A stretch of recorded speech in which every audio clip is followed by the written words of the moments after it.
Hey guys, this is Mitch with FindPoint CGI, and today we're going to talk about how to create a 2D character controller, much like the Celeste character controller, inside of Godot using C#. So we're going to go through the process of creating your character. We're going to allow you to move, and then we're going to allow you to dash, and then we're probably going to go through the process of creating a climbing system and a wall jumping system. And if we have time, we'll go ahead and create our animated sprites and go ahead and pull down a sprite sheet and use that to create our animations and things like that. So that's what I have in store for you guys today. So let's go ahead and get started. Okay, so the first thing you want to do is you want to make sure that you followed my previous tutorial on setting up Godot to work with C#. Now, if you want to, you can go ahead and translate this tutorial over to GD script, but in this case, we're going to be using the mono version of Godot and doing this with C#. So I'm going to go ahead and download this. I've already got all my stuff set up, but I'm just showing you that you need to make sure that you have the mono version of Godot. So the first thing we're going to do is we're going to open up Godot and we're going to go ahead and name our project, which is the hardest part. What should we name it? We'll just call it C# 2D character controller. Go ahead and create that folder and then create and edit. All right, now that the project's open, let's go ahead and first set up our 2D scene so that everything's kind of working properly. So the first thing we're going to do is we're going to click on 2D scene. We are going to right click, add in a child node, add in a tile map. So now we're going to have to download our tile set. So let's go out to itch.io and pull down a basic tile set. And let's go ahead and download this platformer tile set here. That's free.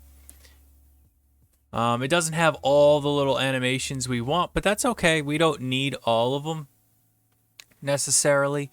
I think this has like running, jumping, and it looks like that's pretty much about it. So we're not going to have a climbing animation, but I think that's okay. So let's go ahead and download this. And I've already paid for it, so I'm just going to go ahead and say no thanks and hit download. And go ahead and save it. Show it in folder. Let's right click it, extract. Let's extract it. All right, so now I've got all these different sprites. So let's go ahead and pull this entire pack here and minimize, drag it into Godot, and Godot will go ahead and import it. You'll see it do that here. Now that we have all of that, let's go ahead and go to our background tiles.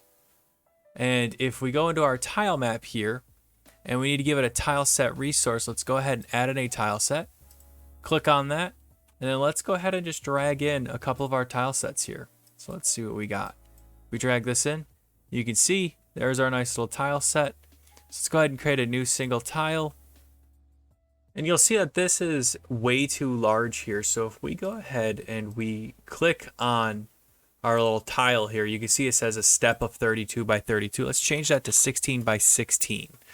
And let's go ahead and just select that little region right here. And for collision, let's do the same thing. So let's just create a little box there for it. We can zoom in if we'd like. And let's go ahead and click on the new single tile. Let's select this region. Let's add in collision here. There we go. New single tile. Let's select this section. Let's add in collision here as well. And that's really all we need for this little tutorial here. So, actually, I think we could get away with one more or two more sections here, actually, because we're going to need it for, whoops. Yeah, that's fine. New single tile. Click, collision. Click. There we go. So now if we go ahead and click on our tile map, you'll see that we have all these different tiles here that we can use to build our little project. So let's go ahead and zoom in here. Let's drag this over.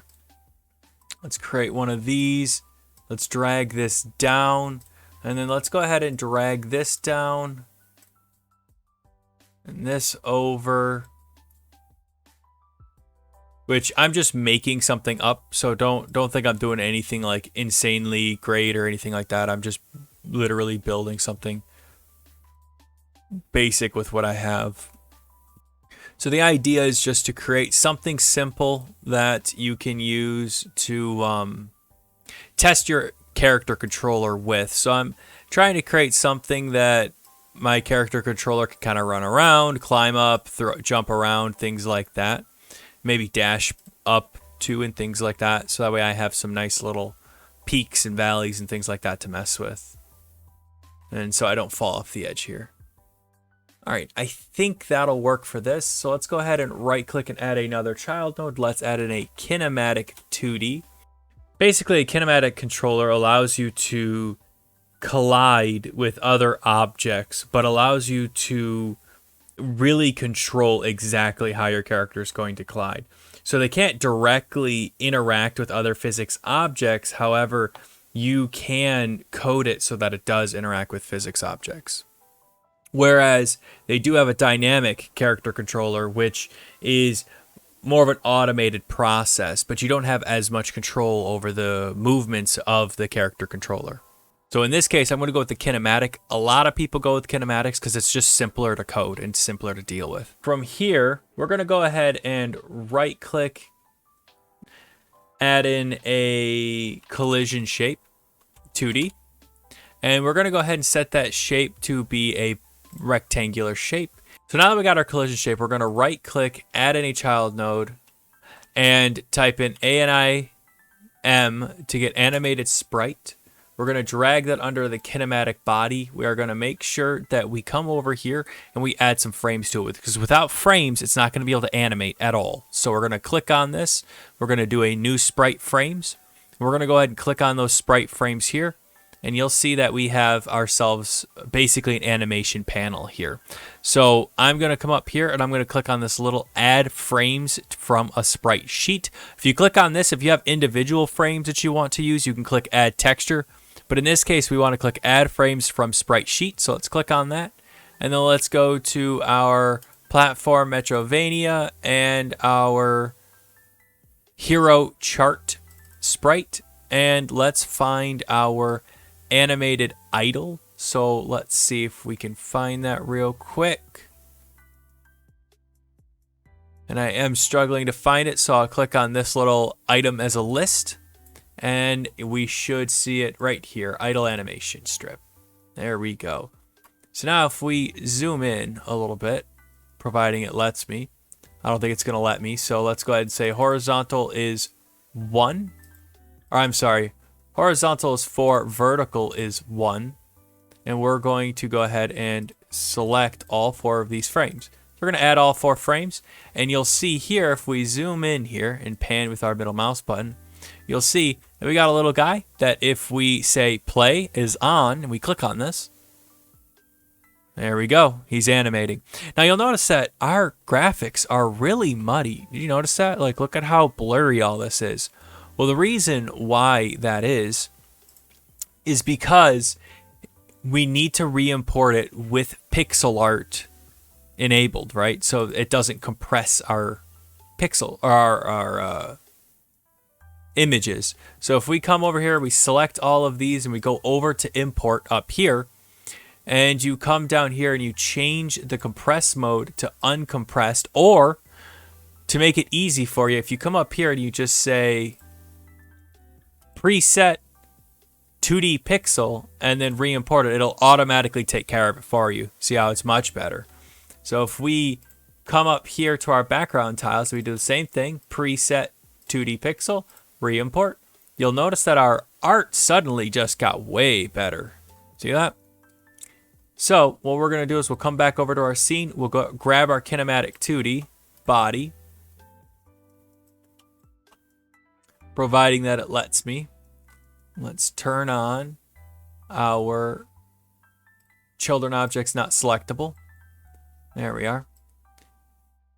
And we'll just put it right here. And we're going to change our collision shape to kind of match our little guy. So let's change our collision shape down like that. There we go. And now what we're going to do is we're going to add some code to this to make it so that we can actually start using this as a project. So let's right click on our kinematic and attach a script. Now, if you've walked through my previous tutorial, which is setting up Godot to work with C#, all this should be set up for you. So if you click on attach script and you change it to C# and you call it player controller and you create it, it should open up your preferred coding editor, which in this case, it's opening up Visual Studio. I actually wanted Visual Studio Code, but that's okay. That's not the end of the world. We'll just close that and we'll go to our editor settings and change that real quick by scrolling down to the bottom, clicking on editor and changing this to VS Code instead of Visual Studio. So go ahead and click close and then let's click on the little script icon there. There we go. Much better. All right, so let me scale this to fit your guys' screen here. Awesome. So first thing we're going to do is we're going to uncomment this. So select it, control line, and that'll toggle the line comment. And then we'll need to format this later, but I'll just tab it in for now. All right. Now the first thing that we need to do is we need to process our movement, right? We need to allow our character to move and run and move left and right, right? So the first thing that we got to do here is we need to say, hey, if you get input dot is action just pressed, and then quote UI, we'll say underscore left, and we'll open that up. And we will say above here, because we need to create a velocity, so we'll say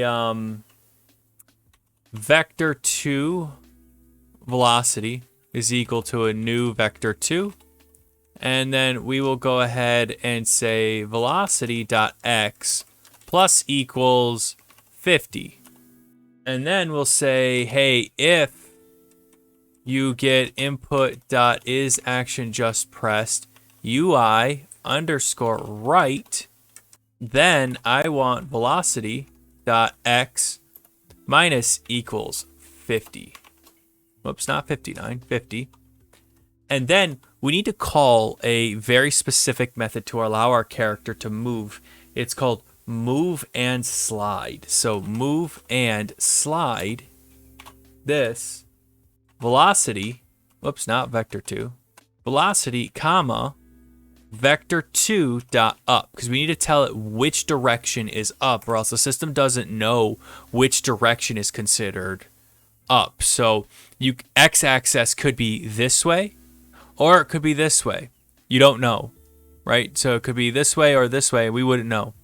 So now that we have that, what we can do is we can save this, go over to our run, and you'll see it says, hey, we can't run and debug this. So let's go ahead and create a launch.json, and let's pick a C# Godot. Now, if you don't have this, it's because you don't have the C# Godot plugin for Visual Studio Code, and you can go ahead and just download that over here in these little boxes here. Just click on it and then search for it, download it. So go ahead and click on that, and it automatically creates it. So now let's say play in editor and play, and you'll see, oh, I see, I didn't define a main scene. So let's go ahead and cancel, Control S, save this as our player test scene, save it, and then if we hit play, select, and we just select that one for now, it'll go ahead and build, and it'll try to play. Now, if we hit left and right on our keyboard, the actual arrow keys, you'll see that the character moves, which is great. So that's good news. But that's not going to work for an actual game, right? So we need to go back to our character controller, and we need to look at what's going on. So is action just pressed? What about just is action pressed, right? Just pressed means did they just press it? But is action pressed actually means are they pressing it currently, right? So if you do that, you'll notice, look at that, the character runs.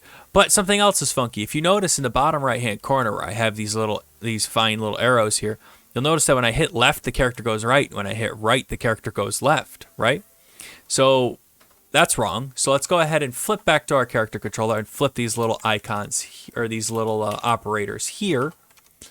And now you'll see that it does work the way you would expect it to.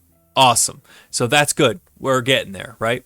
But you'll notice that the character doesn't fall. So if I run him all the way across to the edge, nothing happens. Well, in kinematic 2D systems, you need to create the gravity yourself. So let's go ahead and close that.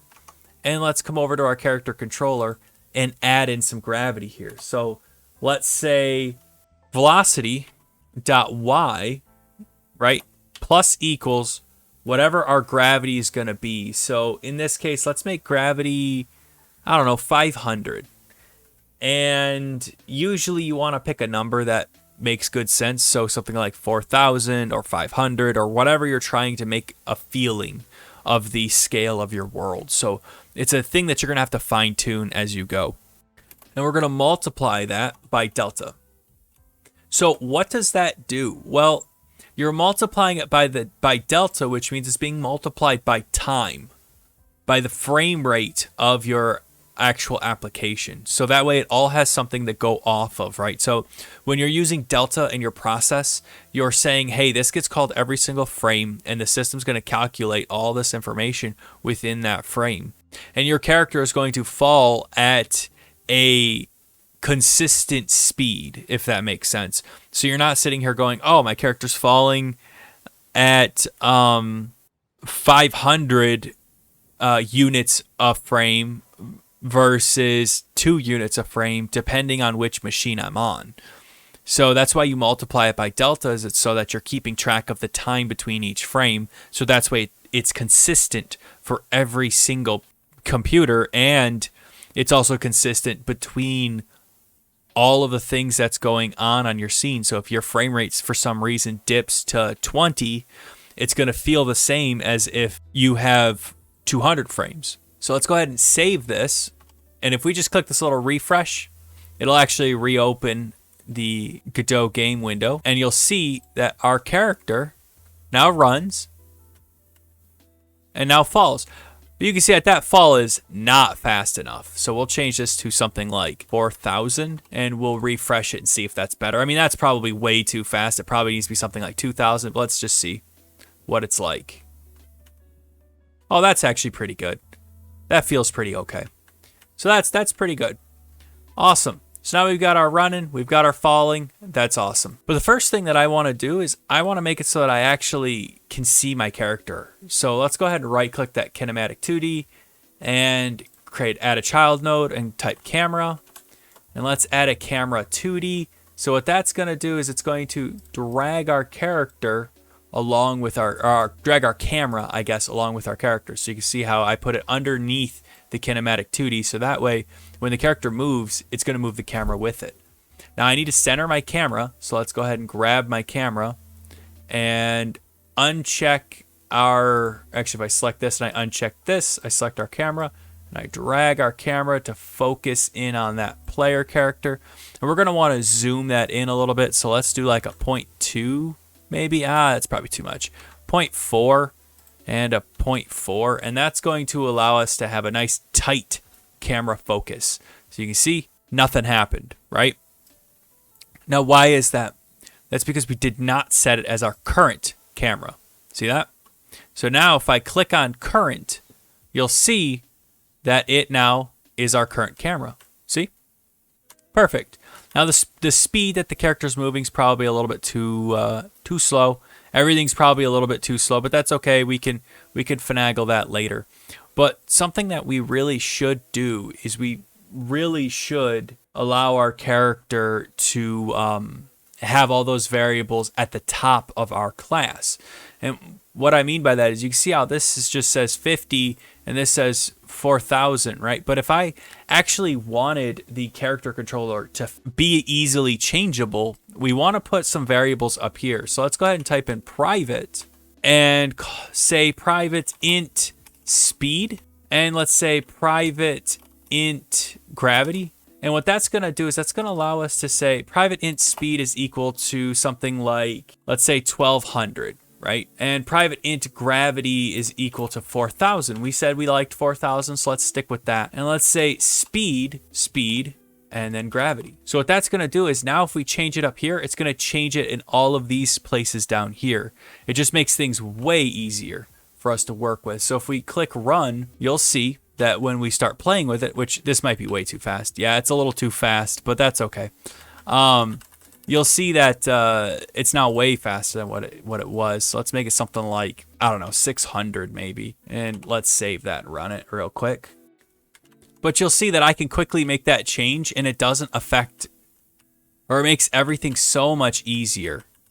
But now that we've got this, we need to be able to jump, because right now it kind of sucks. We're just falling and not doing anything. So let's go ahead and create a jump in here. So let's say, hey, you know, if input dot is action just pressed, because if you remember, we press it once, right? We don't want them to be able to hold down the space key and just jump infinitely, right? So is action just pressed, jump, open brace, enter, and we're going to say velocity, not vector2, velocity dot y minus equals, and let's say minus equals, I don't know, our gravity is 1400, so let's say, I don't know, 2000. And now if we save this, and it's going to go ahead and compile. Oh, we had a build failure.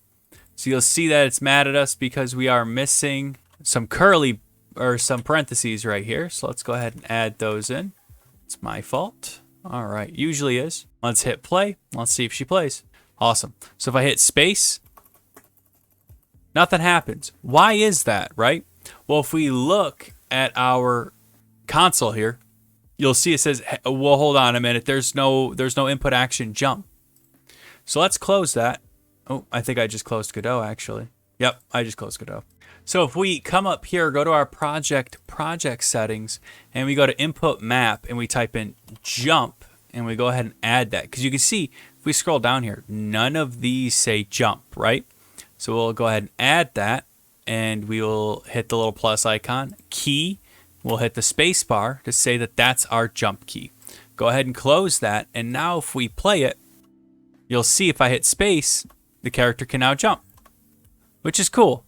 See, jump, yay. The only downside is if I just keep hammering W, well, the character can effectively jump forever, right? You see that? So that's not great. So let's go ahead and go back here and let's see why. Well, we're just saying, hey, if this action's pressed, go ahead and jump, right? And we're just saying, go ahead and go up 2,000 force units, right? Well, this isn't going to work for our actual jump, right? We don't want that. We want it so that the jump only happens when you're on the floor. So if we hit if is on floor like this, and we do this, now when we play this, if we hit play in editor again, you'll see that when we hit the space bar, it only happens when we are on the ground. So if I press this as many times as I want, and it only happens when he's on the ground. So now that we have that, let's see if there's a way that we can make some friction and acceleration. And what I mean by that is you don't want your character to just kind of walk around, because if your character has perfect precision movement, that's not realistic. That doesn't feel good. It just feels like you're controlling a computer character, right? Somebody that's just perfect. But that's not the case, right? That's not how a lot of games do things. Everything in the world has friction. Everything in the world has acceleration. So let's go ahead and add in some friction and acceleration variables. So let's say private int friction is equal to, and let's say 0.0 or 0.1. We'll say 0.1 for now, and we'll actually do it as a float because it needs to be a float to be a point value. And then private float acceleration is equal to about, I don't know, 0.25 f. And actually, I don't really need the 0. It's fine. All right. So now what this means is the character is going to try to accelerate by 0.25 speed units per delta. And same thing with the friction. If you slow down, it's based off of those 0.01 or 0.1 friction units. So we're going to need some refactoring here because we want to be doing what's called lerping. And lerping allows us to linearly move between two different values. So what we're going to do is we'll say, okay, let's make a direction. So let's create a direction variable. So let's go int direction is equal to 0. And then we'll say left is direction 1 plus equals 1. And then we'll say right is direction minus equals 1. And we'll go ahead and get rid of our two velocities here. We don't need them anymore. And then we'll say, okay, so now that we've got this, let's say, hey, if your direction does not equal 0, right? And I keep forgetting I'm not doing GD script anymore. I'm doing C#, so I gotta translate that in my mind here. Velocity dot x is equal to lerp. All right, is equal to math f dot lerp open parentheses, and it's going to say, hey, what do you want us to lerp between? So you can see here this little syntax here tells us, or this little pop-up here tells us what it's trying to do. So it's going to linearly interpolate between two values by a normalized value. So float from to float to float weight. So what does that mean? Well, what we're going to do is we're going to say, hey, we want to float from our velocity dot x comma, and then we want to go to our speed. So direction times speed, comma, and then we want to say by how much. So do it by our acceleration.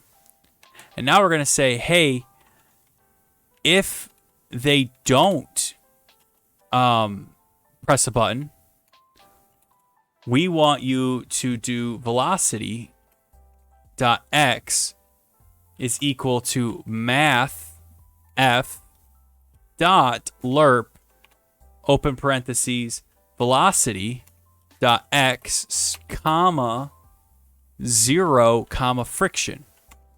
And what that's going to do is it's going to give our character some feel, like some weighty feel to it. So if we hit Control S and we save and we come over, well, if we just click on play in editor here, you'll see when we press our arrow keys, our character will have more feeling to it. So if we open up our character controller and click on the arrow key,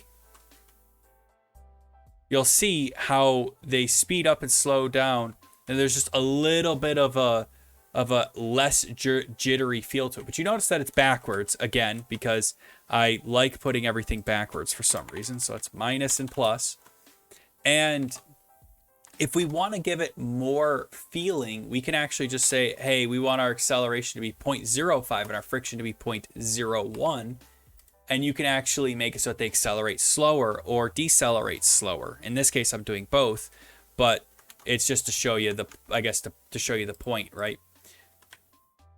You can see how they're slowly catching up to speed. See that? And slowly decelerating. So that's basically what this is for, is it's to linearly accelerate your character. Now, in this case, I want it to stay where it's at, and we can up and down our speed as much as we want. So, you know, you can do some math here and do some adjustments and just get it to how you want it to feel. Because sometimes people like to do different lerp types. You can actually do like angle lerping and do different algorithms and different curves to basically interpolate how you want your character to run. But in this case, I'm just going to do a linear interpolation. It's just a little easier. But you guys can do whatever you would like. All right, so now that we have a very basic character controller, let's go ahead and add in some cool stuff just to make it more interesting. So the first thing that we're going to attempt to do is create dashing. So let's go ahead and come up here and let's add in some dashing. Let's come down here and say input dot is action pressed UI quote UI left. Then I want to go ahead and set my velocity dot x equals to, I don't know, let's say something crazy like 500. And let's say if, well, we'll go ahead and, yeah, we'll say if input dot is action pressed UI UI underscore right, then we're going to say velocity dot x is equal to minus 500. So you can see again, we're dealing with all these little numbers here that we don't like. So let's pull these out, right? You can see how I'm doing this again. So let's change this to dash speed, because I got a habit of making code that isn't good. And let's say jump height. There we go. If we come up here, we'll just say private int jump height is equal to, I forgot what I set it to, but let's just say 300 for now. Private int dash speed is equal to 500. Now when I choose to do my dash speed, it'll actually, work. But we don't want them to do it all the time. You can see it. Well, you see how we're doing up here, the same thing that we're doing here. So we don't want it to do it all the time. So what we want to do is we want to say, hey, if input dot is action just pressed, then is action just pressed and the action is dash, then I want to allow for this little bit of code here. So let's tab that in. Let's Control S. And then let's go back to our Godot engine and go to our project settings and come into our input map and type dash, add. And then let's say our dash key is shift. Awesome. So now if we hit play, we run over like this and we hit shift. You'll notice that, well, not much is going on here, right? I mean, you can tell it's doing something, but it doesn't seem like it's doing much. So what we need to do is we need to take a look at our player controller here. And I'm wondering first, did I do it backwards again? No, yes, I did, because I'm dumb. So let's switch those two. And let's up our dash speed to something like, well, actually, let's lower our running speed from 600 to 200. So that way we can see what's going on. So you can see that it's not making a huge difference. So let's make it a little bit more ridiculous. So dash speed of, I don't know, 1,000. Let's double the distance that it is. That's kind of what we wanted. Oops, made it full screen. But we don't really want the character to be able to move and dash at the same time, because it's going to interfere almost with the dash. So what we need to do is we need to stop the user from being able to move their character when they're choosing to dash. So what we need to do is we need to wrap this, in a if is dashing, then you are not going to be allowed to do any of this. So we'll say, tab, if is not dashing, don't do any of this, right? So we can say dash, come up here, is dashing is equal to true. And I know that it, like, we haven't declared the variable yet, but I'm going to declare it in about 2 seconds. Private bool is dashing is equal to false by default. So now, if we choose to dash, it won't allow us to run around anymore. But it looks like I made a mistake somewhere. Velocity is not defined. So at this point, I don't like having my velocity here. So let's just drag this up to here. There's no need to not have it up here. So let's just go ahead and save that up there. It's just better to have it as a private variable so that everyone can access it equally. So we're not playing this game of, oh, it's in our scope or out of scope. So now if we dash, you'll see I can't move anymore. So, but you'll notice that I did my entire dash like that, like what was expected. So let's come over here and we'll need to make a dash timer. Okay. So let's create a dash timer here. And let's say our dash timer is equal to, I don't know, something like 0.2 float. And then we're going to need to have a reset. So let's do that as well. All right. So what that's going to do is that's going to allow us to dash and lock everyone out until that timer's done. So we're going to come down here and we're going to say is dashing is equal to true. Is dashing is equal to true, which is great. And then we'll say dash timer is equal to dash timer reset, because we're going to need to reset that timer first and foremost. And now what we're going to need to do is we're going to need to create kind of like some reset logic almost. So we'll come over here and we'll say if is dashing, I want to calculate our dashing timer. So dash timer minus equals delta. And if our dash timer is less than or equal to 0, then I'll say is dashing is equal to false. So I'm going to go ahead and hit play in editor.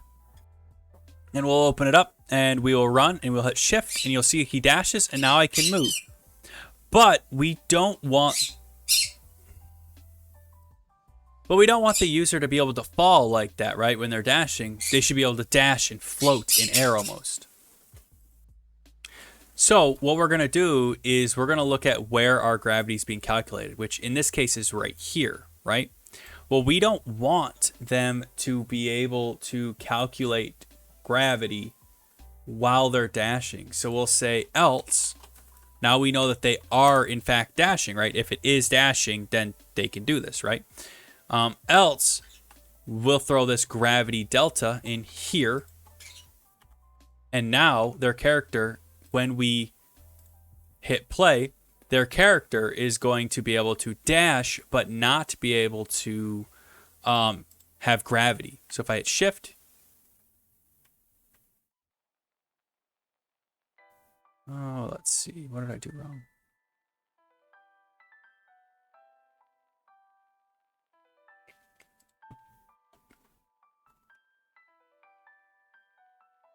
But you'll notice that when we move our character, our dash almost makes our character slide around too fast. It's because we're not resetting our velocity. So what we need to do is we need to come in here and say velocity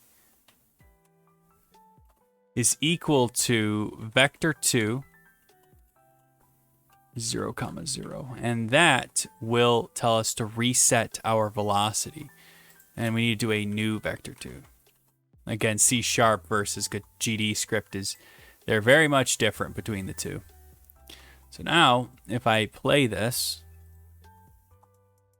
you'll see that it almost stops. If you saw that for that split second, I probably should make a little bit more runway here for my character to move around. But you at least can see, if I move over here and I dash, you see how it stops after you dash. So that's perfect. That's exactly what we want.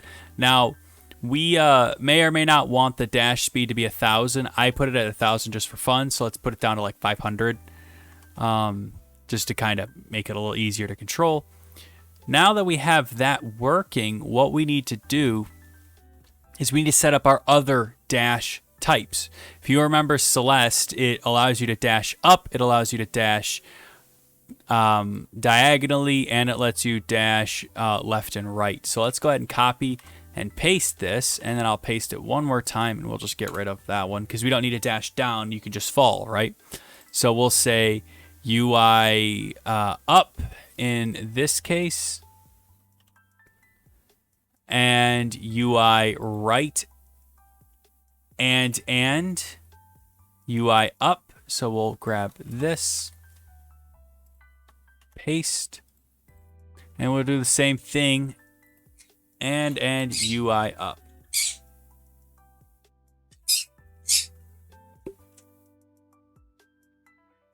Now that we have this, let's go ahead and set our Y to minus dash speed, and then we'll set our vector X. Actually, we could probably just copy this. So let's do this, paste, and paste. And that should pretty much handle all of our dashing. So if I go ahead and I run this,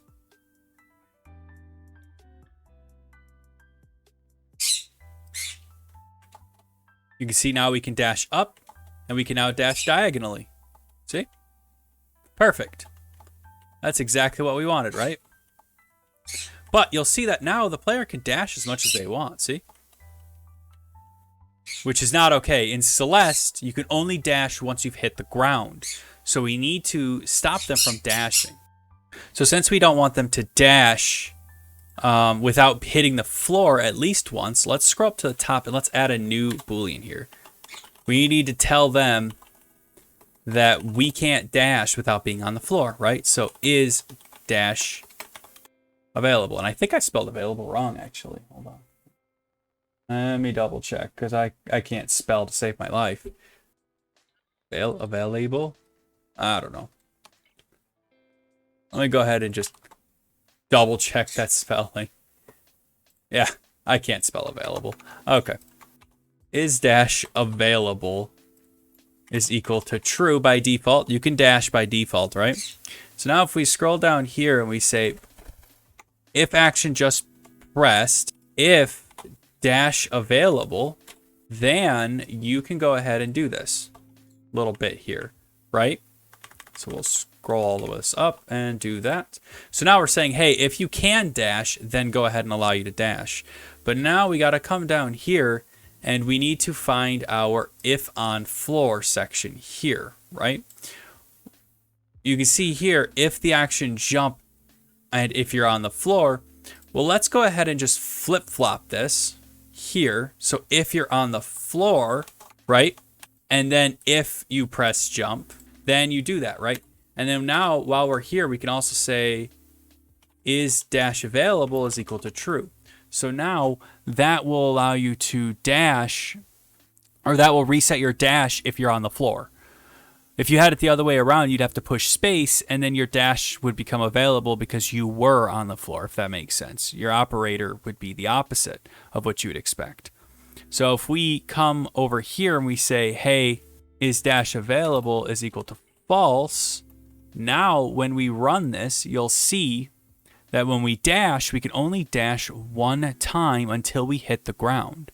So let's come over here, and then if we jump, oops, click on it, jump. If we dash, you'll see that we can't dash multiple times. You can see I'm just hitting up and shift. And it's only doing it the one time, which is perfect, because that means that we can't dash multiple times. So that's perfect. And if you're having problems with your gravity pulling your character down too much, go ahead and take a look at your jump strength. And there we go.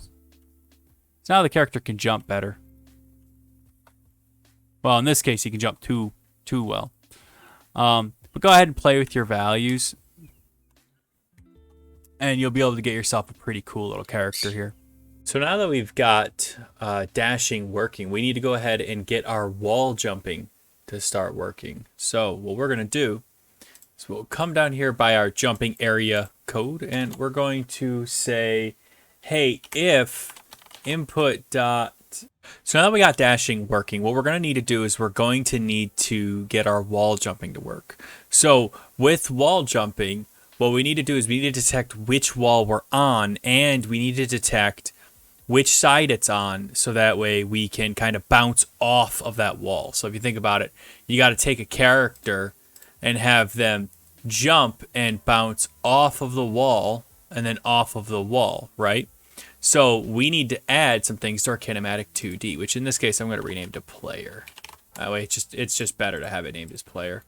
If we right click and we click add child node and do raycast 2D, and we rotate our raycast 2D 90 degrees like this, and then we duplicate it and we rotate it negative 90 degrees. You'll see that we got ones pointing to the right and to the left. So we'll call this raycast right and raycast left. All right, now let's go ahead and select both of them and enable them so that they are on. And then we're going to go ahead and make them a little bit smaller. So we'll look at our cast 2 and do it at, I don't know, about 10. I think 10 should be okay. So what this is going to do is it's going to give us the ability to raycast to the left and raycast to the right to allow us to jump off of those surfaces.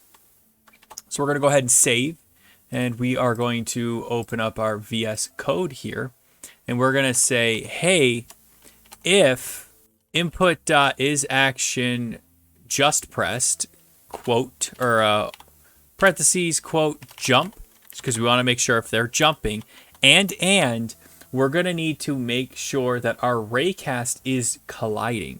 So we need to do get node, and we're going to need to say left raycast. I'm pretty sure that's what I called it, but let me double check real quick. Let me just drag that over a tiny bit. Raycast left. All right. But you'll notice something. It says, hey, this is not a Boolean, right? So we need to have the is colliding, right? So dot is colliding. Except for you'll notice it doesn't come up. And the reason why is because C# is a statically typed language. So you can't do that. You need to actually cast this as a raycast object. So if you come into your get node and you do a open arrow and say that this is a raycast 2D, now what you're doing is you're saying, hey, get this node. It is a raycast 2D. Here's the name of that node. Now when you hit dot is colliding, it will actually come up.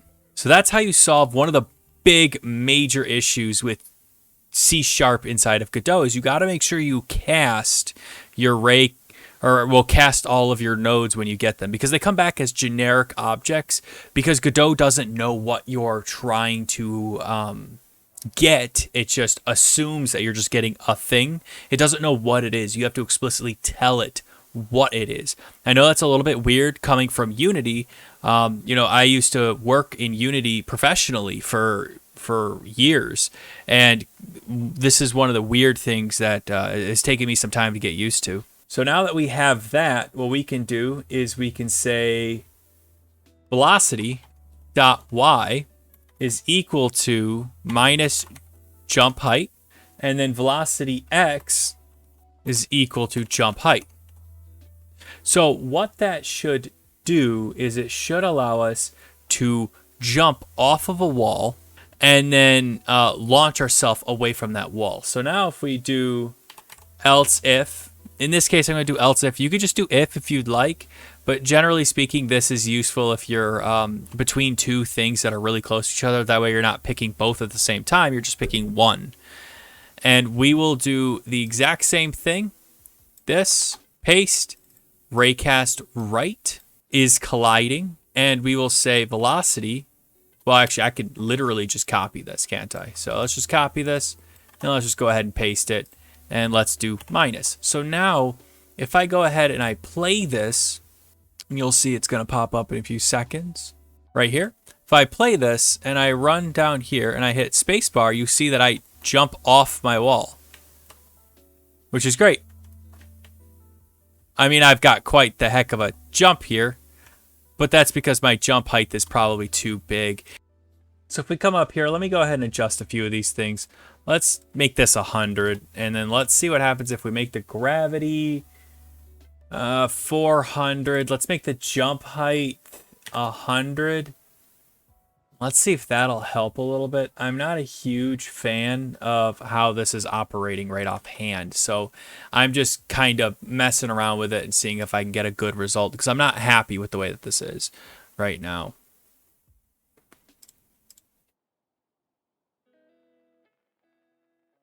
So if I come over here and I jump, it's a little bit better. Yeah, that's more of what I would expect. So you can see him jump away. Now you'll notice... So you'll notice some things. If I hit spacebar, nothing seems to happen, but sometimes it does happen. I don't know if you guys have noticed that when I was messing around with it. And you'll also notice that if we wall jump, we can basically just wall jump up a wall. So let's go ahead and investigate these two issues, and let's, let's go ahead and fix them. So the first one, if you notice, when we're on the floor and we do our jump, we're minus equals, right? So we're just taking whatever our current velocity is and we're adding, I guess you could say adding to the height a little bit. But actually what we want to do is we want to make it equal to minus jump height. That would make it more consistent and not dependent on your delta time. Because if you look at this, when we scroll down, there's a section here where we're doing gravity, right? Plus equals gravity times delta. So there were times where this was getting messed up because we were minus equaling up there. So now if we go ahead and hit play and we run this and we click space or hit space, you'll see that it's consistent every single time. So that was a mistake on my part, but that's how you solve it. Now, let's take a look as to why we can wall jump up walls like that, right? Well, what we need to do is we need to time our wall jumps. And what do I mean by that? Well, basically, when you're wall jumping, you can't allow people to do any kind of movement, right? So what we're going to do is we'll say, hey, if this stuff, then we want to create a variable here that says, hey, you can't move. So we'll come up here and we'll say private bool is wall jumping. And we're going to equal that to false right offhand. And if you remember, much like how we did our dash stuff up here, we're going to do the exact same thing down here. So we're going to call it wall jump timer. And then we're going to say wall jump timer reset right here. So you'll put it like that. And then you'll see if we scroll down here and we wrap this saying, hey, if we're not dashing and we're not wall jumping, then we're going to allow them to move. And now when we come down here, we can say wall jumping is equal to true. And then we can do the same thing here. All right. Now that we have this, let's go ahead and scroll down a little bit. And we need to do our wall jump timer here, right? Same thing like we did with this, the exact same thing. So if dashing, so if, and actually we could probably just put it up here. If is wall jumping, then I need you to do a wall jump timer minus equals delta.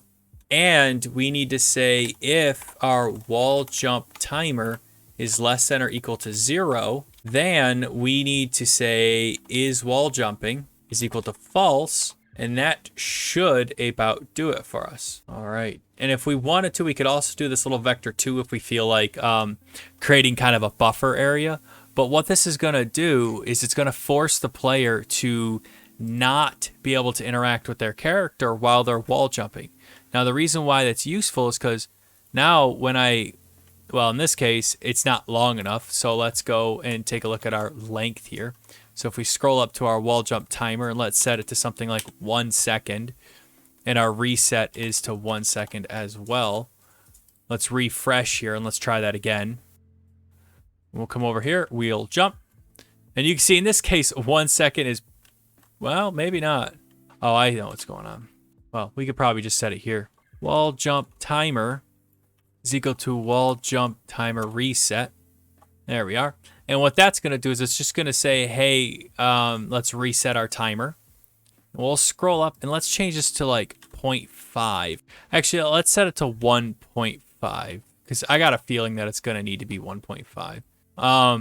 And then we will test it right here. So if I jump, wall jump, you can see that I can still do it. So it looks like 1.5 is not a good number. So let's try 0.4 because we want to have a nice feeling system here. So let's,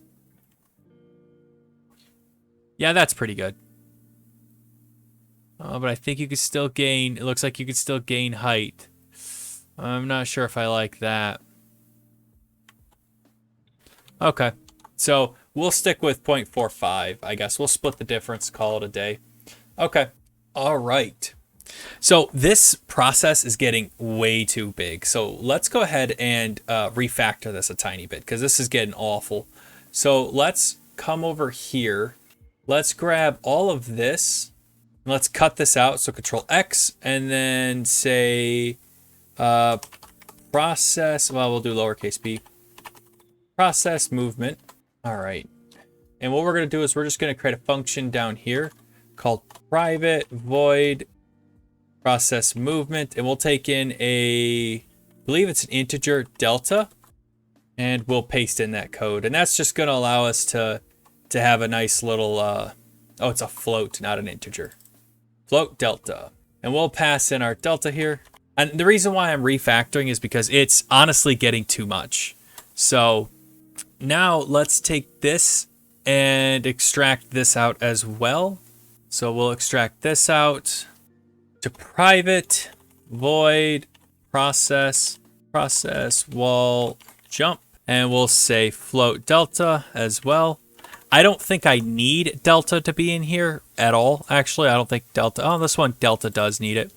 But I know that a lot of these, I have stuff where it's just processing delta, but I just want to pass it in just in case it needs it because I'm not going to mess with it too much. And I believe here was where I was doing it. So process wall jump delta. All right. And we'll do the same thing here with process dash. And we'll pass in delta. We're going to scroll down, minimize this one, and we'll enter tab process dash. We'll pass in a float, delta, and we're going to open that up and throw that in there. So now at least we got this stuff a little bit more organized. See what I mean? See how much nicer that is? Because now we don't have to worry about dealing with all of that in our main code. We can just kind of pull it out. And we'll call this, well, I guess we'll keep this for right now because I'm not sure of an easier way to handle this. All right, so after that little bit of refactoring, what do we have left? Well, we have the ability to climb. In Celeste, you're able to climb up walls. Only for a temporary period of time, though, and you can't climb unless you get reset and hit the floor, right? So how do we do that? Well, it's pretty simple. What we're going to do is we're going to first have a Boolean. Let's say can climb. All right. And we're going to say, hey, if you're on the floor, you can climb, right? Because in Celeste, when you land on flat surfaces, you are allowed to climb. And now we need to get our climb information going. So if we say if can climb, then I want you to process our climb. So we'll say process. In this case, I'm actually going to do it properly. I was just going to run everything in this little process area, but I think it's just best for me to refactor it right off the bat. Process climb, and let's take in float delta just in case we need it. All right. So what we're going to say is if is action pressed, input.is action pressed, climb. Let's say climb. Then I want you to do this code here. What we're going to do is we're going to say, hey, if can climb, right? We want to say if you can climb, then I want you to check if they are pressing is action pressed. If they're pressing UI up, then I want you to say velocity dot y is equal to something, right? Well, just like everything else, let's climb up to the top and type private int climb speed is equal to, we'll say 100f. That seems like a fair number. And actually, this is an integer, so I don't need that. So we'll say 100f. And we'll say climb speed. All right, so now it's really easy to change it, just like all of our other stuff. And what I'm going to also say is, well, I don't want them to be able to do both, right? We don't want you to be able to press up and down at the same time, right? So we're going to say else if input dot is action pressed UI underscore down, then I want you to say velocity dot y is equal to minus. Actually, I think I have these backwards. Hold on. Yeah, they're backwards. Minus climb speed and climb speed. There we go. And finally, well, if they're doing nothing, if they're just grabbing the wall, we don't want them to go anywhere, right? So we can say if, or else, I should say, velocity dot x is equal to new vector 2 0, 0. And what that's going to do is it's going to just make them hit the wall and stop and be stationary. And actually, we don't want .x, we just want velocity. Awesome. So what that's going to do is if we go ahead and run this, actually, before we do that, what we need to do is we need to come up here to our project settings, and go action climb. We need to add that, because if we don't have the ability to climb, it's not going to do anything. And we'll say, hey, let's make that the C key. And now, if we hit close and we refresh this, we can run around, we can jump, and if we hold C, our character just kind of locks in the air and they can run up and down. So that's good. That means it's doing what it's supposed to do. You know, if we were to like go up against the wall and then do this, it would totally work, right? Kind of weird that they can, you know, go up forever, but that's okay. So what do we need to do here, right? Well, what we need to do is we need to add some more ray casting to our project so we can determine where, basically where the player is. So what we'll do is we'll duplicate these two, and we're going to pull these down a little bit. So let's grab our Y position and move these down to like the bottom of our character. So that way we can determine, yeah, hey, they're grabbing onto something. We'll call these raycast left climb and raycast right climb. Because we don't want them to be able to climb. Whoops. We don't want them to be able to climb unless they are actually up against a wall, right? So let's go ahead and open up our player controller. And let's say, hey, if action pressed climb, and if, well, actually, I don't think we need to do an if, actually. We already have our wall jump code here. So, and, let's see, and this, and this, actually, or this, and we'll throw these in braces like that, and that'll just say if any of this happens, if you are press the climb button and either this hits or this hits, right, then we're good to go. But we also need to say, hey, if raycast left climb or raycast right climb also hits. So let's grab all of this, Control C, and I'm going to go ahead and just go or space, enter, paste. So that way it just has that, and we'll add climb. And we will grab this, paste it, change this to right, and change this to right. So now, in theory, this should work. In theory. Let's go ahead and try it. It's a lot of theory for me. But let's see what happens. So if I hit jump and I hit C, nothing happens. But if I come over here and I hit C, now suddenly I can grab. See? But you'll notice that I'm being affected by gravity still. So it's almost like I'm sliding. I can also climb up, and then once I get past a specific height, the game won't let me climb, which is good. But again, you'll see that I'm still affected by gravity. Right? Which isn't great. So let's go ahead and make some adjustments here. So let's come over here and look at our gravity settings here. We don't want gravity to happen if the person's climbing, right? We don't want them to be able to be affected by gravity. So what we need to do is we need to say, hey, if you can climb and you pressed all of this stuff, right? And if you actually are climbing, then we'll go ahead and set we'll also go ahead and set a Boolean here, right? So we can just say if, like else if can climb, right? Oh, we already have can climb. So else if is climbing, right? And we want to say, hey, if they're not climbing, right? Well, we got to come up here. Let's go ahead and add that. Oh, I already have is climbing. Did I already add that? Well, go ahead and add this Boolean if it doesn't exist. I must have left it in here by accident when I was messing around with something.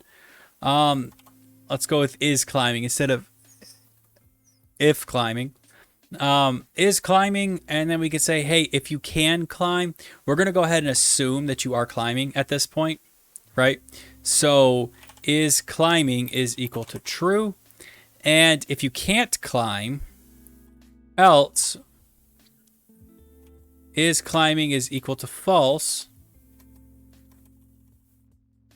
And we're probably going to need to do the same thing. We'll go ahead and put a little parentheses there. We're probably going to need to do the same thing here. Else is climbing is equal to false as well. So what that's going to do is that's going to force the player to not be able to fall, or it's going to force our gravity system to not run when a person's climbing. So let's go ahead and try it. And let's see what it does.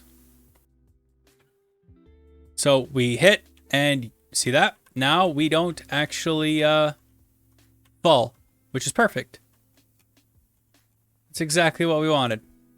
And if we can... Now you can see that it's not actually grabbing here because the raycast is so short.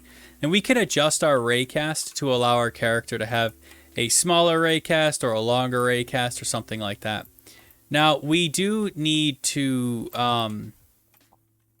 potentially allow our character to jump away from our climb. You can see how they're not actually, moving away. You have to press it multiple times for them to be able to move away from their climb. So if we go ahead and take a look at that, you can see, hey, if actions pressed climb, do all this stuff. If it can climb, blah, blah, blah. None of that stuff is going on. But what you can also say is, and is dashing, or and is not dashing. There, let's see if that does good for us. Let's see what that does. Or actually, I think I was doing wall jumping, wasn't I? Not dashing. I'm sorry. Do I have something for wall jumping? I do. Is wall jumping. All right, so let's come down here and let's do our and is wall jumping. So now if I refresh this, it should, in theory, allow us to grab, and then you can see here, now that we're wall jumping, we can wall jump while climbing. So we can actually catch and wall jump, which is perfect. That's exactly what we want. Awesome. So the last thing that we need to worry about for this little Celeste controller at this point is when the character is climbing. And I'll actually first, let's go ahead and format this. So hit Control-Shift-P. Whoops. Hit Control-Shift-P and hit Format Document. And just format all of your code. Let it actually look good. And then let's go ahead and close these because we're not looking at these right now. All right. So now that we have our climbing working, let's go ahead and take a look at our... Let's go ahead and take a look at this and say, hey, yeah, let's go ahead and go here. And let's say else if can climb or is climbing, right? And we're going to say, hey, if you are in fact climbing, then I need to, well, I guess technically I could just throw this as an else, can't I? So let's go ahead and do that. Let's make this a bit more efficient here. Else, you must be climbing, right? At this point, they're not dashing. They are climbing, right? So now we need to time their amount of climbing, right? So, and I'm sorry, I know that this tutorial is probably all over the place, but this little thing is kind of a lot here. So let's go with climb. Do I have a climb timer? I do not. So let's climb up here and let's look what we have. All right, so we'll say private float climb timer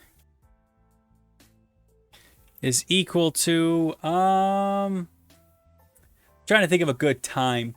We'll say 5 seconds. So you're allowed 5 seconds. And then we'll say private float climb reset is equal to 5 seconds. We'll scroll down here and we'll say, hey, climb timer minus equals delta. And we'll say if climb timer is less than or equal to 0, then I want to is climbing is equal to false. And can climb is equal to false. And what that's going to do is it's going to force them, it's going to drop the character and stop them from being able to climb. And then I want to reset the climb timer.